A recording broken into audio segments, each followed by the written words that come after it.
Welcome back. In the introduction, I laid out the challenges a super analyst will likely face. Today, from episode 1, I will start to prepare you to meet these challenges. In episode 1, our focus is what to analyze. I will use 2 episodes to handle this meaty subject. Today, we're going to focus on some of the foundational concepts and review my key assumptions. As I mentioned earlier, I will not repeat those subjects that you can find in conventional venues. Okay. I will have conceptual discussions from time to time, but the purpose is to help you improve your action in practice. If I take a survey, I bet no one would deny the importance of critical thinking. As a super analyst, the most important product of critical thinking is the portfolio of questions you can bring to the table. So, what do you ask? This is the most important first impression you will leave on your audience. I know I got the attention and respect of the audience when I heard something like, "That's an interesting and important question. Why no one else asked that before?" The questions are not just merely born out of creativeness. Just like a radar's antenna cannot just have random motions, and a super analyst's questions must be informed by an internal conceptual framework. Now trust me, as soon as you start questioning, your audience will soon sense whether you are systematically peeling an onion and methodically building up in a conceptual model of the phenomena under analysis. I will help you to build a conceptual framework that will enable you to systematically scan any task environment. Okay. In this and the next few episodes, I will strengthen your knowledge base that will steer your attention to critical analysis topics in any task environment. Every project has something specific about what to analyze. Now, I obviously cannot speak to that, but a super analyst must have a generic map of the task environment that's going to focus your attention on critical threads of analysis. To set the background and review my key assumptions, now I need to first review several key concepts.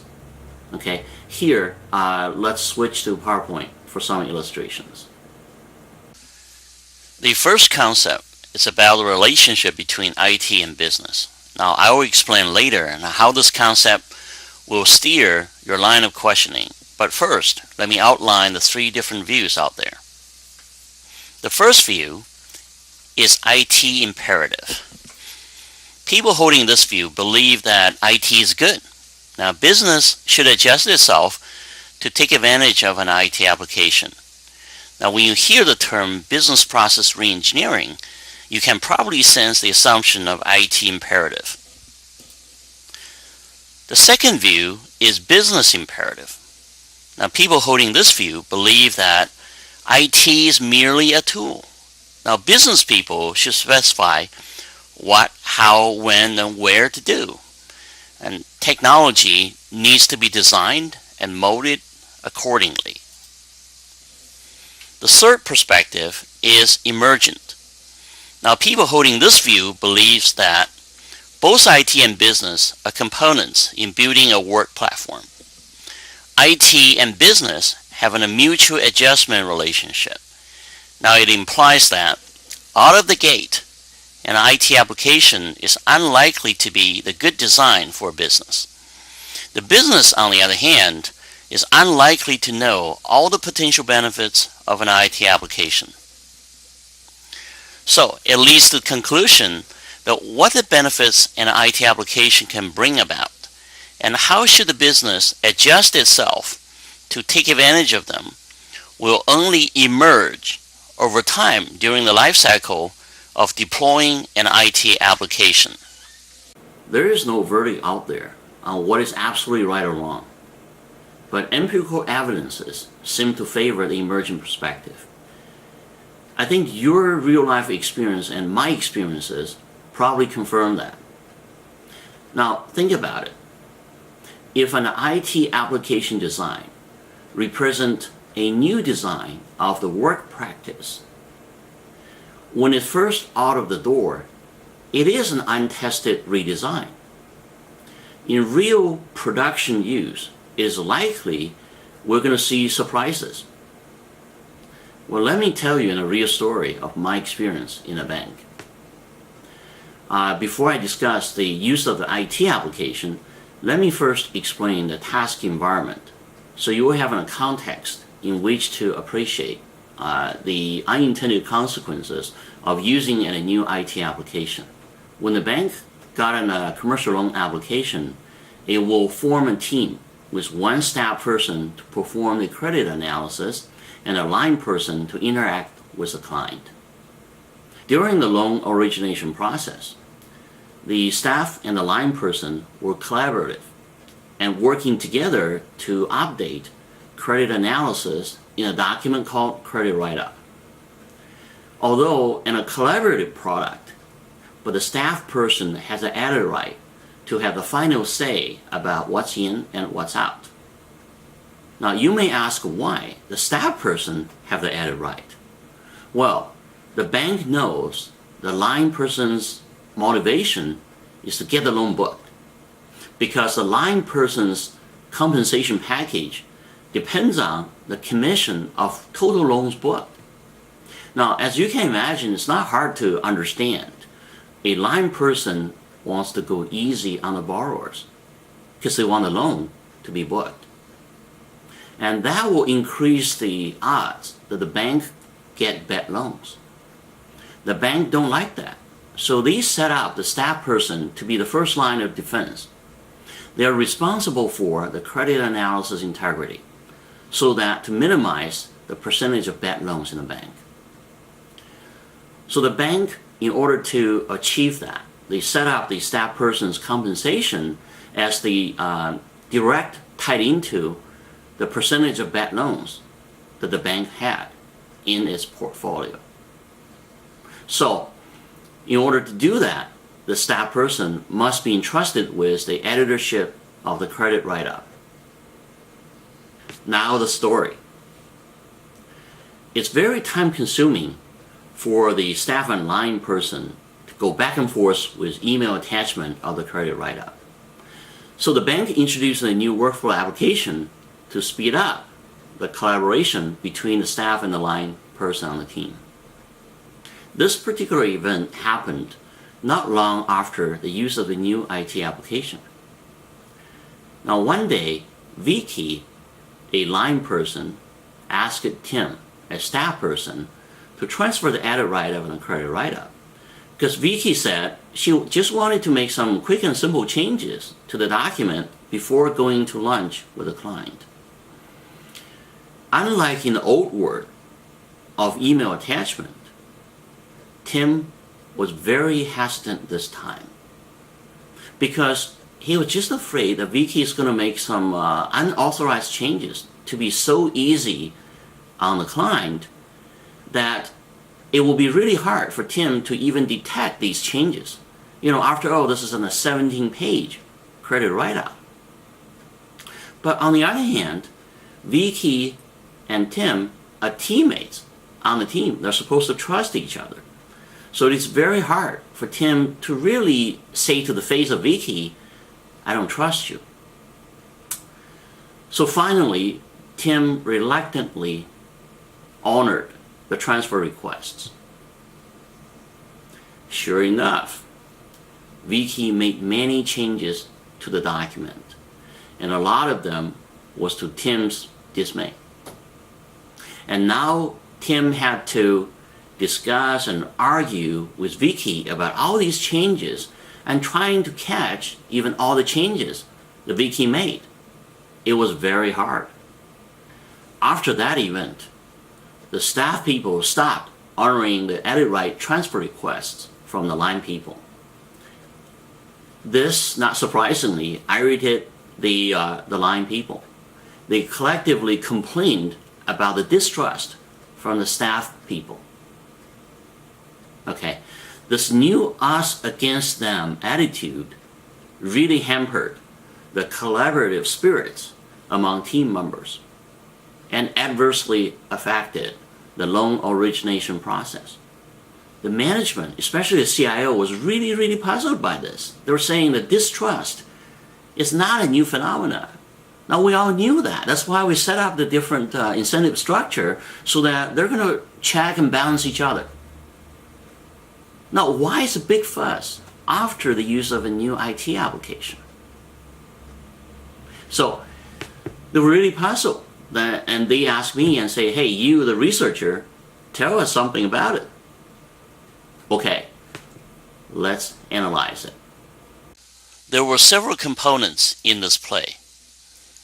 The staff, the line, document, location of document, and document sharing and control mechanism.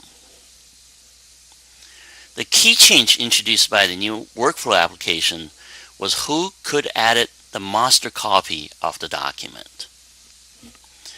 Before the use of the new workflow application, a staff person kept the master document on his or her local C drive.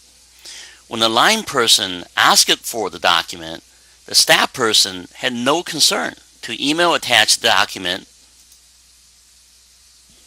because, pay special attention here, he or she would only sending a copy to the line person, and the master copy is still kept on the local C drive.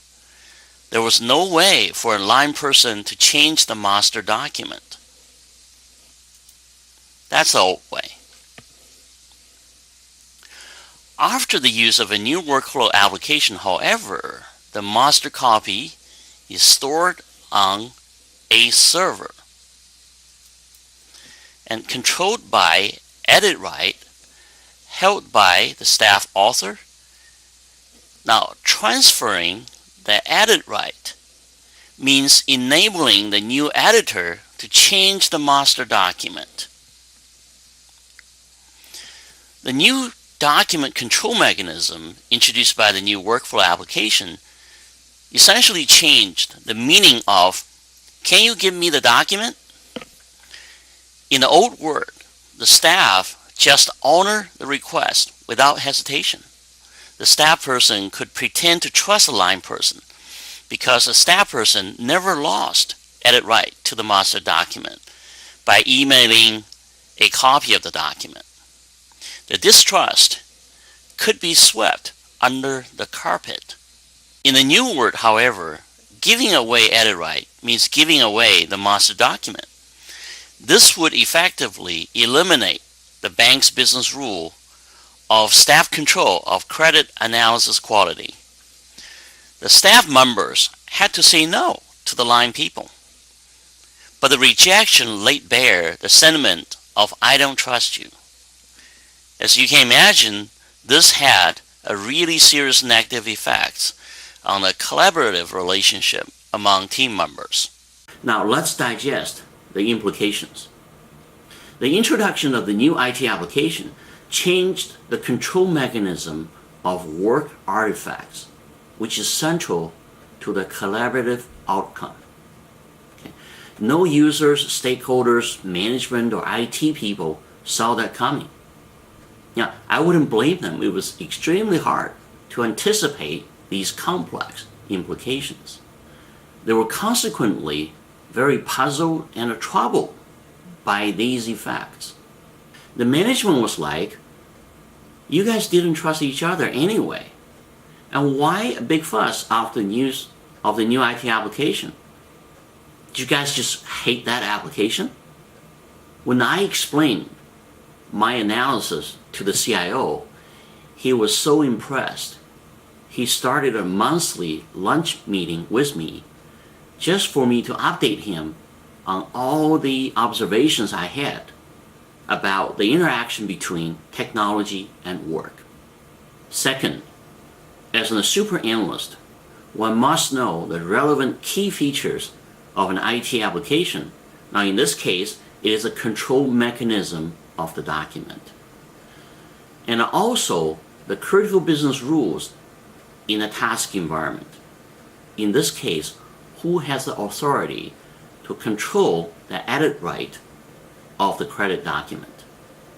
The third implication is that there is no quote, objective requirements that an analyst can chase after. Every user and stakeholder have different interests, benefits, and different perspectives, and they have different requirements. Oftentimes, they're conflicting with each other. Now, this is an extremely important point. We're going to revisit this in the Who episode later. Now, let's summarize. A super analyst informed by different views on IT and business interaction will likely focus on different line of questions in his or her analysis.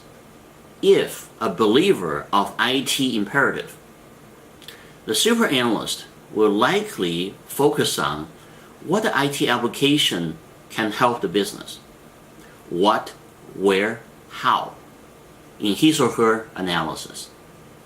If a business imperative believer, the analyst will focus on what the IT can or cannot do in meeting business requirements.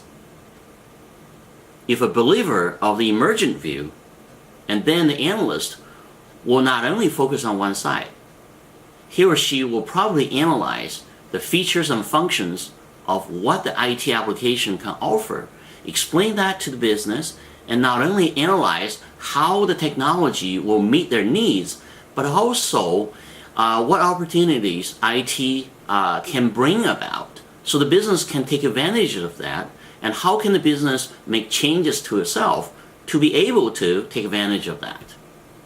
Let's take a break.